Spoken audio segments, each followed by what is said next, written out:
Hello बच्चों, आज structure of atom का लास्ट वीडियो में लेके आया हूँ आप लोगों के साथ।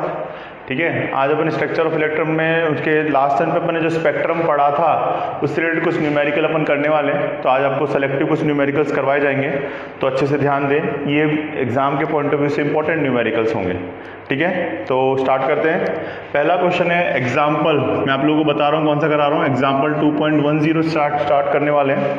कुछ ने बोला व्हाट आर द फ्रिक्वेंसी, आप लोगों को क्या निकालना है, न्यू निकालना है, फ्रिक्वेंसी क्या होगी, और वेवलेंथ लैम्डा निकालना है जब इलेक्ट्रॉन जो है n इक्वल्स टू 5 से n इक्वल्स टू 2 में जंप करता है। What are the frequency and wavelength when electron jump n equals to 5 to n equals to क्या हो जाएगा 2। तो देखो अपना फॉर्मूला क्या होता था, nu bar is equals to 1 by lambda R H which is 1.09 into 10⁻⁷, 1 by n1 का स्क्वायर, 1 बाय n2 का स्क्वायर। एग्जाम्पल 2.10, ठीक है, प्रॉब्लम नंबर 2.10 एक्सरसाइज का, उसने क्या बोला, what are the frequency and wavelength जब इलेक्ट्रॉन फिफ्थ ऑर्बिट से वो सेकंड में जंप करता है। जब इलेक्ट्रॉन क्या करता है, फिफ्थ ऑर्बिट से सेकंड में इस तरीके से जंप करता है। तो आप लोगों को फॉर्मूला मैंने लास्ट टाइम पे भी सिखवाया, Rydberg R H is the Rydberg constant, ये मीटर में लिया गया है। ठीक है, एन इनिशियल जहां से वो आ रहा है n1, और n2 क्या होता था, जहां पर वो आ रहा है वो क्या कहलाता था आप लोगों का, n2 कहलाता था। सिंपल सा फंडा। तो अपन क्या निकालेंगे, 1 by lambda is equals to 1.09 into 10⁻⁷। n1 की वैल्यू आप लोगों की हो जाएगी, n1 की वैल्यू 5 का स्क्वायर माइनस 2 का स्क्वायर। क्लियर है। फिर क्या करेंगे, एल्शियम ले लेंगे, 1 by lambda is equals to 1.09 into 10⁻⁷, ये हो जाएगा 1/25, 1/2 का स्क्वायर 4। 1 बाय लेमडा 1.09 इंटू 10⁻⁷, लेके सॉल्व कर लेंगे, 4 माइनस 25, माइनस का 21/25। ठीक है, अब लेमडा इज इक्वल्स टू, इसको अब उल्टा कर देंगे, 25 अपॉन, माइनस तो माइनस ही रहेगा, 21 1.09 इंटू 10⁻⁷। ठीक है, ये आप लोग इस तरीके से कर सकते हो। मुझे क्या निकालना है, लेमडा निकालना है। लेमडा सॉल्व कर लोगे तो लेमडा इज इक्वल्स टू आ जाएगा 434 nm फॉर नैनोमीटर। nm किसको रिप्रेजेंट करता है, नैनोमीटर को रिप्रेजेंट करता है। नोट कर लो बच्चों, ये एक अच्छा न्यूमेरिकल है। मैंने इसको क्या किया, फाइनल में अपोजिट में कर दिया। सिंपल क्या करें, नैनोमीटर 10⁻⁹ मीटर होता है। ठीक है, 1 nanometre is equal to 10⁻⁹ metre. Note कर लो, किया, ये आप लोगों के लेमडा आ गया। अब देखो आप लोगों को फ्रिक्वेंसी निकालना है। वी नो दैट फ्रिक्वेंसी क्या होता है, न्यू इज इक्वल्स टू आप लोगों के होता है c बाय लेमडा। लेमडा की वैल्यू आप लोग यहां से लिख सकते हो, c क्या होता है 10⁸, 3 c is the speed of light, 3 into 10⁸ metre पर सेकेंड, अपॉन लेमडा रख देंगे 434 इंटू 10⁻⁻⁹। इसको सॉल्व कर लेना, आंसर जो आएगा आप लोगों की, न्यू जो आ जाएगा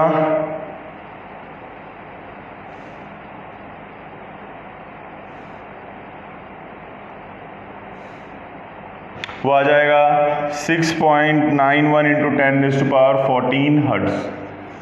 सॉल्व कर लेना, इस तरीके से ये वाला न्यूमेरिकल होगा। ये इंपॉर्टेंट न्यूमेरिकल है with the respect of hydrogen atom. Note कर लो, अच्छे से नोट कर लो बच्चों, ये इंपॉर्टेंट है।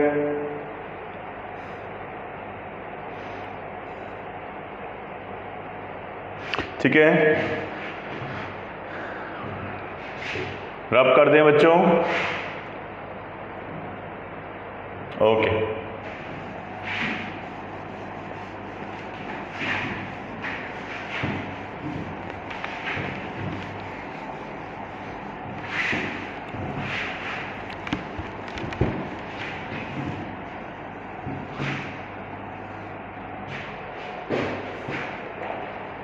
नेक्स्ट क्वेश्चन है एक्सरसाइज का 2.15, ये भी एक अच्छा न्यूमेरिकल है।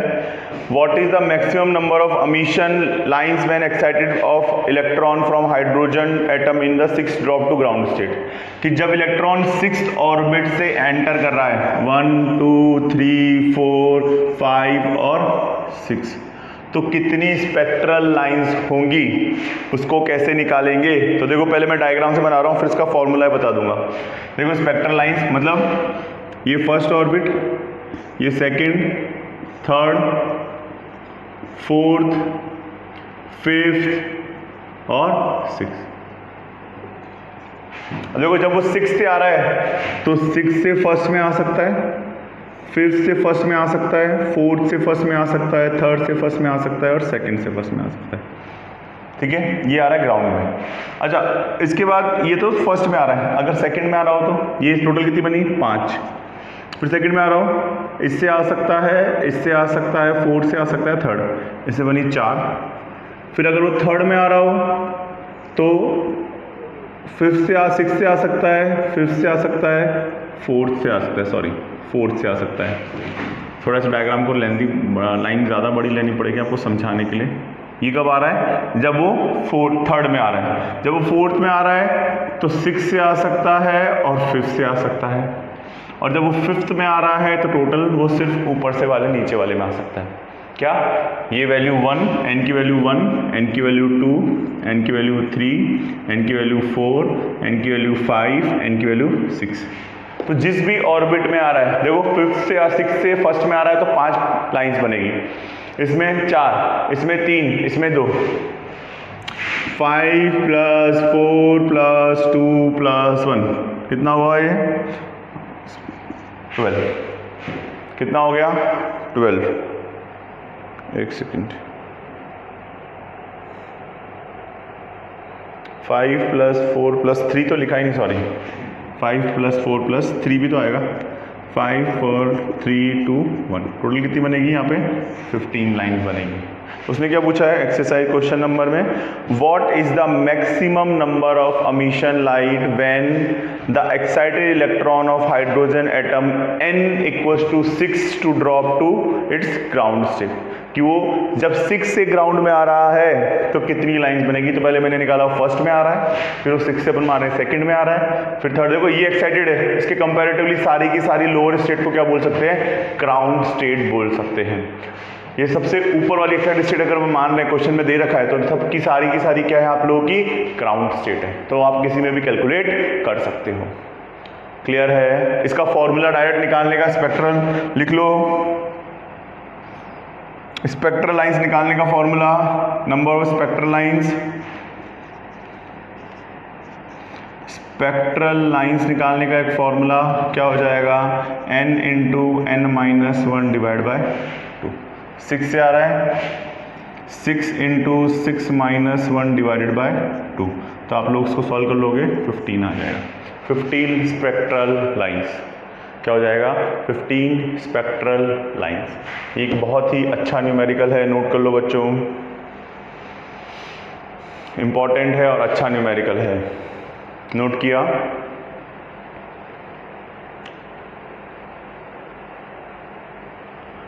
Okay, number of spectral lines कैसे निकालेंगे, n × n - 1 / 2। ठीक है, ये वाली बात क्लियर है। ओके, एक और क्वेश्चन है, ये भी अच्छा न्यूमेरिकल है।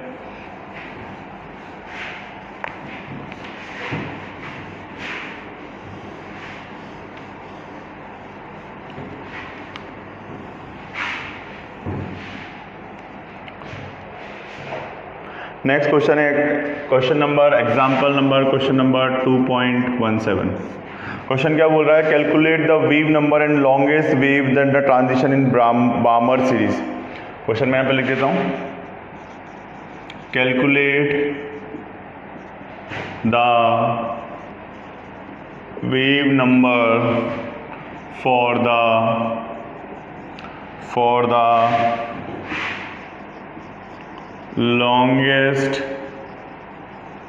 wavelength transition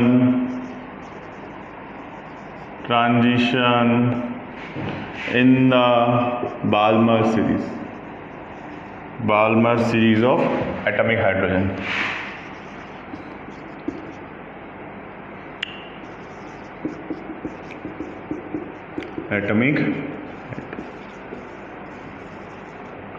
ठीक है, ये वाला न्यूमेरिकल है। देखो इस तरह को न्यूमेरिकल्स को कैसे सॉल्व करना है। उसने क्या बोला, calculate the number of waves. Number of waves निकालने का formula nu bar is equals to 1/λ, यही तो होता है। आर एच की वैल्यू मैं लिख रहा हूँ 1.09 इंटू 10⁻⁷ N1 का स्क्वायर माइनस N2 का स्क्वायर। ठीक है, देखो लॉन्गेस्ट, उसने एक बात बोली है, लॉन्गेस्ट वेवलेंथ। ठीक है, अब देखो जब भी इलेक्ट्रॉन, याद रखना, अगर लॉन्गेस्ट बोल रहा है तो वो जस्ट ऊपर वाले ऑर्बिट से आएगा। जितनी पास से आएगा वेवलेंथ उतनी ज्यादा। देखो E is equals to hc/λ, energy कम, ऊपर वाले में जस्ट एनर्जी क्या होगी, सबसे कम डिफरेंस आएगा, तो वेवलेंथ क्या हो जाएगी, ज़्यादा। तो जब भी लॉन्गेस्ट की बात करेगा वो हमेशा किस में आएगा, जस्ट ऊपर वाले ऑर्बिट से आएगा। ठीक है, अब देखो इसके अंदर वेव नंबर निकालना है, वेव नंबर न्यू बार होता है, ये चीज़ आप लोगों को मैंने बता दी है। 1.09। अब बामर सीरीज बोला है, बामर सीरीज में हमेशा N1 की वैल्यू फिक्स रहती है, इट इज 2। लाइमन में 1, बामर में 2, तो वैल्यू रख दो बस। N1 की जगह लिख दो 2 का स्क्वायर माइनस 1/, जस्ट ऊपर वाले ऑर्बिट, तुम्हें बताया जस्ट ऊपर वाले ऑर्बिट से आएगा तो एनर्जी का डिफरेंस इस तरीके से रहेगा, तो आप लोगों का क्या रह जाएगा 3 का स्क्वायर। ठीक है, इसको सॉल्व कर लेंगे। Nu bar is equals to 1.09 into 10⁻⁷। एल्शियम ले लेंगे 1/4 माइनस 1/9, इसको सॉल्व कर लेंगे तो ये हो जाएगा 9 - 4, ये सॉल्व कर लेंगे तो nu bar is equals to 1.09 into 10⁻⁷, 9 - 4, एक सेकेंड, 1/4 माइनस 1/9, हाँ 9 माइनस क्या हो जाएगा 4, 9 - 4 डिवाइड बाय 36। ठीक है, इसको सॉल्व कर लोगे आंसर 5/36, और फाइनल आंसर आप लोगों को मैं बता देता हूँ, ये आएगा न्यू बार। इसको सॉल्व कर लोगे, nu bar is equal to आ जाएगा 1.5236 into 10⁻⁶ metre inverse. 1.5236 into 10⁻⁶ metre inverse. Note कर लो, नोट कर लो, ये बात इंपॉर्टेंट है, बहुत ज़्यादा इंपॉर्टेंट है, नोट कर लो। तो इस तरीके से तुम्हारे हर बार क्या होगा, फॉर्मूला जो अपना मेजर फॉर्मूला है न्यू बार, इसे बोलते हैं रिडबर्ग कांस्टेंट। क्या बोलते हैं, रिडबर्ग कांस्टेंट। N1 की वैल्यू जहां पर वो जंप कर रहा है, सॉरी N1 की वैल्यू, एक सेकेंड गड़बड़ हुआ ना, N1 की वैल्यू सॉरी 3 से 3 का स्क्वायर और ये 2 का स्क्वायर। भाई थर्ड से सेकंड में आ रहा है, वैल्यू हमेशा आप लोगों के नेगेटिव आएगी। 1/9 माइनस का 1/4, थोड़ा ध्यान रखना इसमें। ठीक है, थर्ड N1 मतलब जहां से वो आ रहा है वो लिखते हैं, और N2 मतलब जिसमें वो आ रहा है वो लिखते हैं, इसमें गड़बड़ मत कर देना। N1 या N1 को N इनिशियल भी बोल देते हैं, सबसे पहले वो कहां पर था, N1 को क्या बोल देते हैं, N इनिशियल भी बोलते हैं। ठीक है, और N2 को बोल देते हैं, N2 को बोलते हैं N फाइनल, जहां पर वो आने वाला है। तो वो थर्ड से सेकंड में आएगा तो लॉन्गेस्ट वेव हो जाएगी, तो ये माइनस में आ जाएगा। बस माइनस का मतलब एनर्जी इस तरीके से अपना जो आया था डिफरेंस, कितना आया था ये 9 - 4 के हिसाब से 5 माइनस में आ जाएगा और कुछ नहीं है।